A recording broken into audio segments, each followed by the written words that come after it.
Morning, guys. February 1. We are a month down. Proud of you. Proud of you for sticking with this. 1 month down. February 1. So, this is the Israelites in Egypt, Exodus 1, which is around roughly 1,000 years after the flood, the great flood with Noah. The account in Exodus is traditionally thought to have begun approximately 300 years after Joseph's death. And so here we go, Exodus 1. Now these are the names of the children of Israel who came to Egypt. Each man in his household came with Jacob: Reuben, Simeon, Levi, Judah, Issachar, Zebulun, and Benjamin, Dan, Naphtali, Gad, and Asher. All those who were descendants of Jacob were 70 persons, for Joseph was in Egypt already. And Joseph died, and all his brothers, and all that generation. But the children of Israel were fruitful and increased abundantly, multiplied and grew exceedingly mighty, and the land was filled with them. Now there arose a new king over Egypt who did not know Joseph. And he said to his people, "Look, the people of the children of Israel are more and mightier than we. Come, let us deal shrewdly with them, lest they multiply, and it happen in the event of war that they also join our enemies and fight against us, and so go up out of the land." Therefore they set taskmasters over them to afflict them in their burdens. And they built for Pharaoh supply cities, Pithom and Ramses. But the more they afflicted them, the more they multiplied and grew. And they were in dread of the children of Israel. So the Egyptians made the children of Israel serve with rigor. And they made their lives bitter with hard bondage, in mortar and brick, and in all manner of service in the field. All their service in which they made them serve was with rigor. Then the king of Egypt spoke to the Hebrew midwives, of who the name of one was Shiphrah, and the name of the other Puah. And he said, "When you do the duties of a midwife for the Hebrew women, and see them on the birth stools, if it is a son, then you shall kill him. But if it is a daughter, then she shall live." But the midwives feared God, and did not do as the king of Egypt commanded them, but saved the male children alive. So the king of Egypt called for the midwives and said to them, "Why have you done this thing and saved the male children alive?" And the midwives said to Pharaoh, "Because the Hebrew women are not like the Egyptian women, for they are lively and give birth before the midwives come to them." Therefore God dealt well with the midwives, and the people multiplied and grew very mighty. Excuse me. And so it was, because the midwives feared God, that he provided households for them. So Pharaoh commanded all his people, saying, "Every son who is born you shall cast into the river, and every daughter you shall save alive."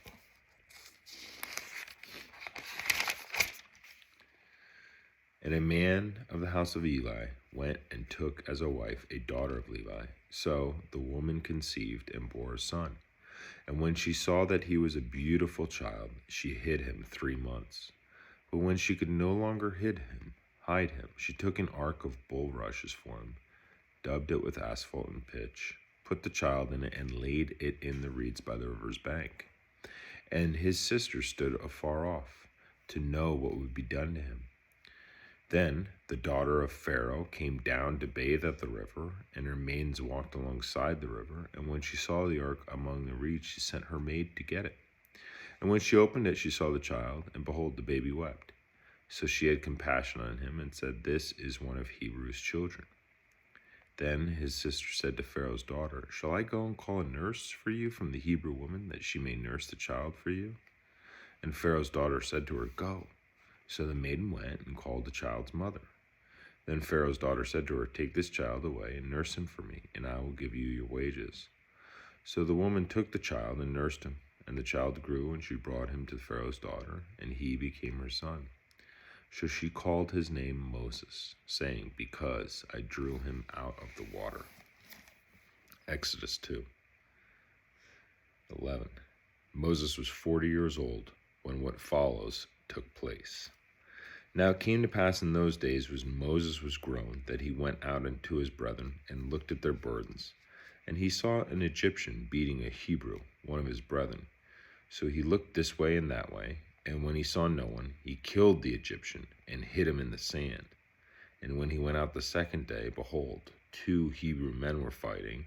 And he said to the one who did the wrong, "Why are you striking your companion?" Then he said, "Who made you a prince and judge over us? Do you intend to kill me as you killed the Egyptian?" So Moses feared and said, "Surely this thing is known." When Pharaoh heard of this matter, he sought to kill Moses. But Moses fled from the face of Pharaoh and dwelt in the land of Midian, and he sat down by a well.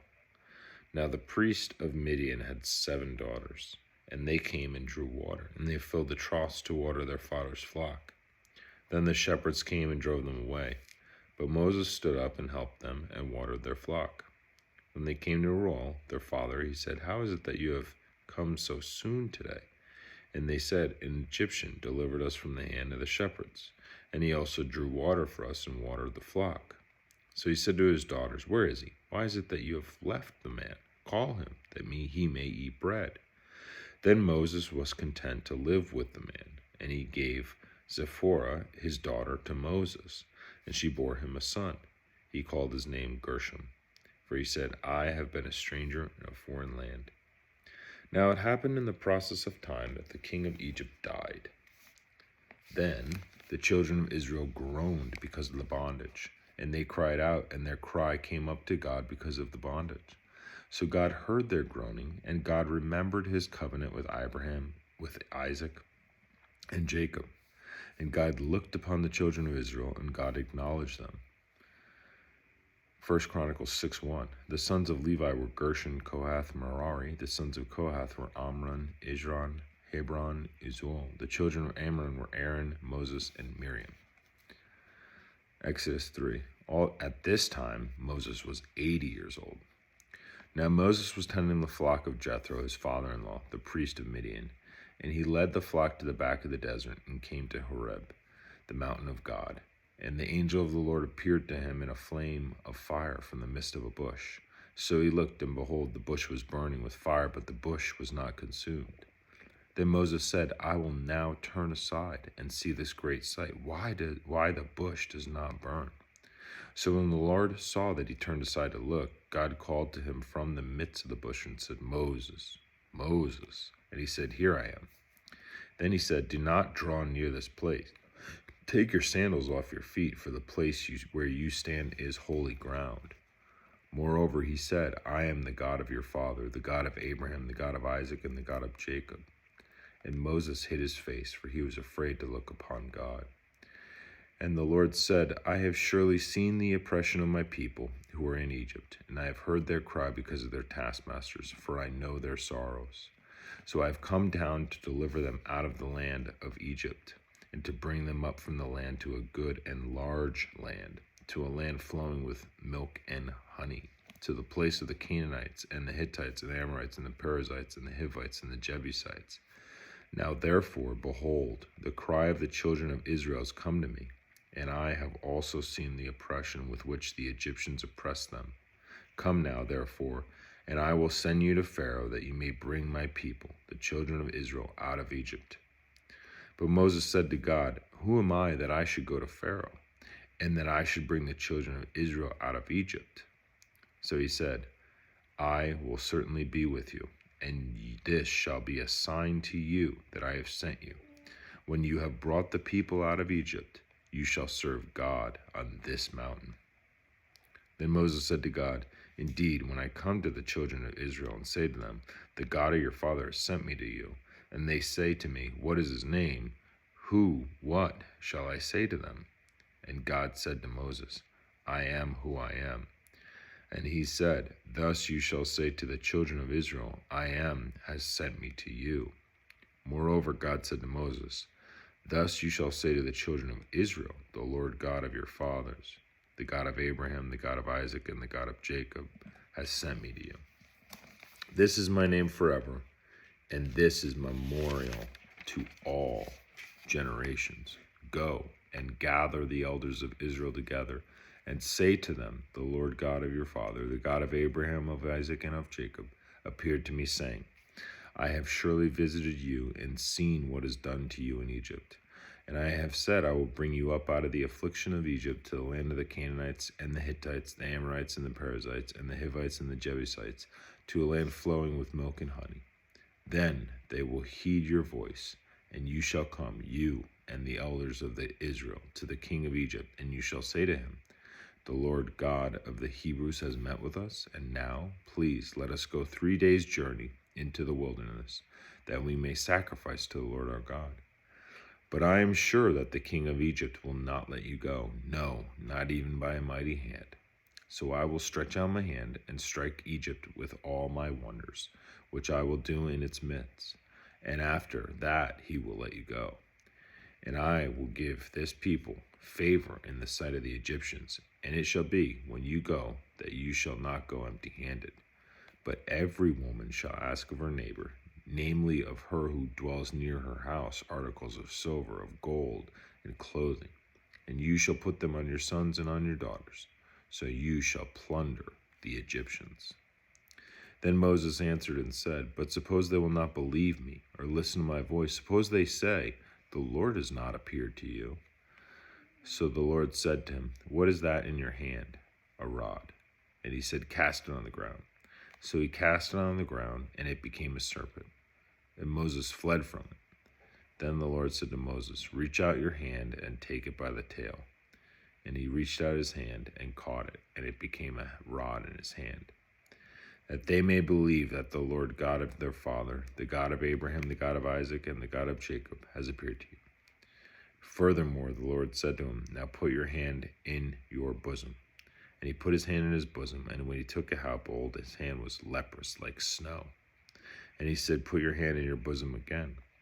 So he put his hand in his bosom again, and drew it out of his bosom, and behold, it was restored like his other flesh. Then it will be, if they do not believe you, nor heed the message of the first sign, that they may believe the message of the latter sign.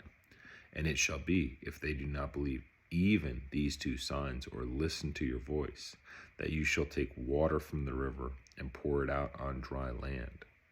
Then Moses said to the Lord, O my Lord, I am not eloquent, neither before nor since you have spoken to your servant, but I am slow of speech and slow of tongue. So the Lord said to him, who has made man's mouth? Or who makes the mute, the deaf, the seeing, or the blind? Have not I, the Lord? Now therefore go, and I will be with your mouth and teach you what you will say. But he said, O my Lord, please send by the hand of whomever else you may send. So the anger of the Lord was kindled against Moses, and he said, it is not Aaron the Levite, your brother. I know that he can speak well. And look, he is also coming out to meet you. When he sees you, he will be glad in his heart. Now you shall speak to him and put the words in his mouth, and I will be with your mouth and with his mouth, and I will teach you what you shall do. So he shall be your spokesman to the people, and he himself shall be as a mouth for you, and you shall be to him as God. And you shall take this rod in your hand, with which you shall do the signs. Love you.